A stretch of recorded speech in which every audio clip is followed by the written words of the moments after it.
तो साथियों, भारत के जाने माने एवं सबसे लोकप्रिय बिजनेसमैन रतन टाटा जी का 9 अक्टूबर को देहांत हो गया और यह पंचतत्व में विलीन हो गए।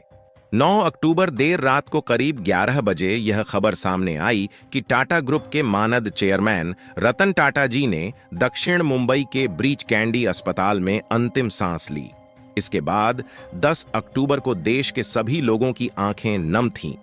क्योंकि हमने भारत के एक ऐसे अनमोल रत्न को खो दिया है जिसे हम लोग कभी अनजाने में भी खोना नहीं चाहते थे।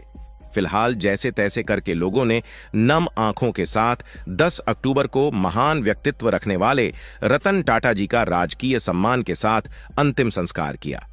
लेकिन यह घटना लोगों के सामने एक नया सवाल खड़ी करके चली गई कि आखिरकार टाटा समूह की लाखों करोड़ों की संपत्ति जो है, इसका वारिस कौन बनेगा और किसे इन सब का मालिकाना हक और जिम्मेदारी सौंपी जाएगी। और नई मुसीबत इसलिए आ गई है क्योंकि रतन टाटा जी की शादी नहीं हुई थी, इसलिए न तो उनके कोई लड़के बच्चे थे और न ही उनकी पत्नी। और आज की इस वीडियो में इसी गहमा गहमी के बीच हम इन सवालों के जवाब लेकर आपके सामने उपस्थित हुए हैं कि आखिर रतन टाटा की कुल संपत्ति कितनी है और उनके बच्चे और पत्नी न होने के कारण इसकी जिम्मेदारी किसे मिलेगी जो करोड़ों की संपत्तियों का मालिक बनेगा। लेकिन आगे बढ़ने से पहले कमेंट बॉक्स में रतन टाटा जी के आत्मा की शांति के लिए ईश्वर से प्रार्थनाएं जरूर करें। और आप लोग हमारी मदद करने के लिए इस वीडियो को लाइक करके चैनल को भी सब्सक्राइब कर सकते हैं। दरअसल भारत में और दुनिया भर में कई उद्योगपति ऐसे हैं जिनका व्यापार देश विदेश में फैला हुआ है, जो कि अरबपति हैं और दुनिया के टॉप अमीर लोगों की लिस्ट में उनका नाम गिना जाता है। लेकिन आपको जानकर हैरानी होगी कि रतन टाटा की गिनती भले ही अरबपति की बजाय करोड़पति में ही की जाती है, लेकिन दुनिया में शायद ही कोई ऐसा व्यक्ति होगा जिनकी लोकप्रियता रतन टाटा के बराबर होगी। और शायद ही किसी उद्योगपति को रतन टाटा के जितना प्यार करने वाले लोग मिलेंगे। और इसका नमूना हमने पिछले दिनों उनकी श्रद्धांजलि में देखा, जहां पर भारत के प्रधानमंत्री से लेकर बड़ी बड़ी सेलिब्रिटी तक श्रद्धांजलि देने के लिए इकट्ठा हुए थे और इन सभी की आंखें नम थीं।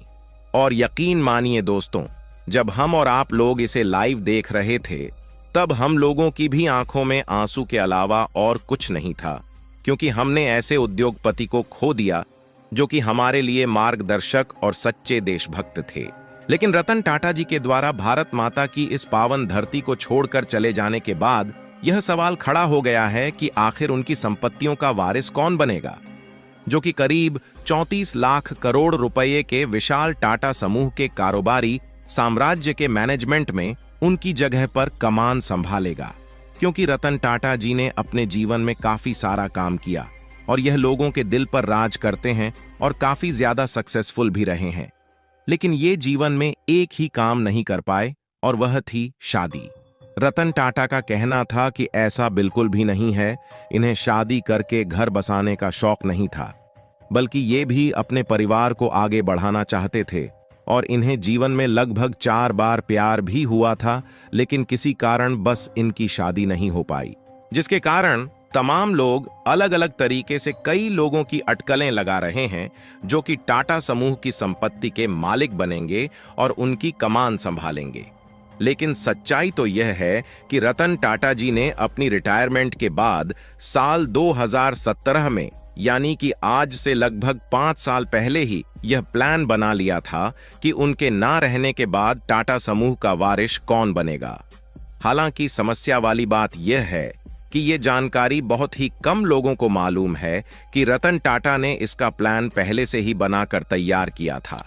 क्योंकि जो व्यक्ति देश दुनिया में इतनी ज्यादा कंपनियों को चला रहा है और हमेशा ही जीवन में सबसे सफल रहा है, वह अपने गुजरने के बाद लोगों के लिए नई समस्या खड़ा करके चला जाए, ऐसा बिल्कुल भी संभव नहीं है। इसीलिए रतन टाटा जी ने साल 2017 में ही इन सब की तैयारी कंप्लीट कर ली थी कि आखिर उनके गुजरने के बाद टाटा समूह की जिम्मेदारी कौन लेगा। क्योंकि देखा जाए तो रतन टाटा के पास कोई 1-2 कंपनियां नहीं थीं, बल्कि टाटा समूह के तहत आने वाली कंपनियां जैसे कि टाटा स्टील, टाटा मोटर्स और टाटा कंसल्टेंसी सर्विसेज जैसी कुल 29 कंपनियां हैं आपको बता दें कि रतन टाटा की संपत्ति इससे भी कई गुना ज्यादा होती और उनकी गिनती एशिया के अमीर उद्योगपतियों में की जाती, लेकिन इसका एक बड़ा हिस्सा परोपकारी ट्रस्टों में समाज कल्याण के लिए भेज दिया जाता है। इसलिए उनकी व्यक्तिगत संपत्ति सीमित है और वह अरबपतियों की सूची में शामिल नहीं होते। यानी वह सिर्फ एक उद्योगपति ही नहीं थे, बल्कि मानवीय मूल्यों के एक जीवंत प्रतीक और एक आदर्श व्यक्ति थे, जो परोपकार और पशुओं के प्रति अपने प्रेम के लिए भी जाने जाते थे। इसीलिए महान उद्योगपति रतन टाटा जी को श्रद्धांजलि देने के लिए लाखों लोग एकत्रित हुए थे और इसमें सबसे ज्यादा रतन टाटा जी के करीबी झलक देखने को मिली शांतनु नायडू की, जिनकी उम्र लगभग 31 साल है। और यह वही शांतनु नायडू है जिन्हें रतन टाटा जी की करोड़ों संपत्तियों का वारिस बनने की बात कही जा रही है। लेकिन खबर निकल कर आ रही है कि वाकई में इसकी जो सच्चाई है वह इससे बिल्कुल अलग है और रतन टाटा जी की संपत्ति का वारिस शांतनु नायडू नहीं बल्कि कोई और बनेगा। तो आखिरकार यहाँ पर शांतनु नायडू की ही चर्चा क्यों हो रही है और इन्हें वारिस के रूप में क्यों माना जा रहा है? तो इसके लिए आपको बता दें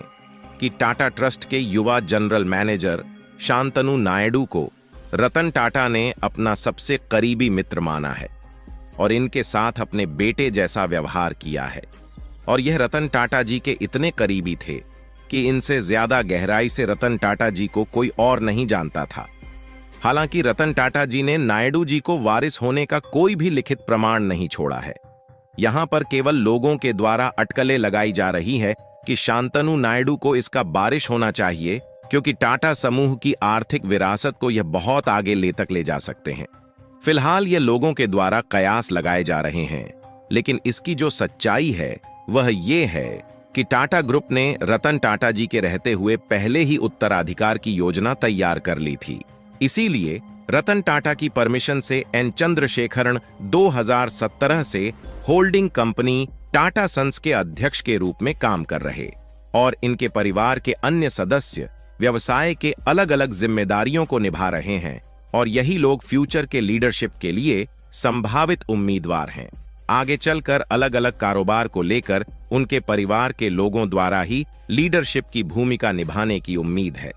क्योंकि यह जानकारी टाटा वेबसाइट द्वारा इकट्ठा की गई है, जिससे यह बात मालूम चली है कि टाटा की हिस्सेदारी के मामले में टाटा ट्रस्ट की 66% हिस्सेदारी है, जबकि टाटा ग्रुप के कंपनी की हिस्सेदारी केवल 13% है और वर्कर्स के फैमिली की हिस्सेदारी भी मात्र 19% के आसपास है। यानी कि टाटा में जो सबसे ज्यादा हिस्सेदारी है वह टाटा ट्रस्ट की है।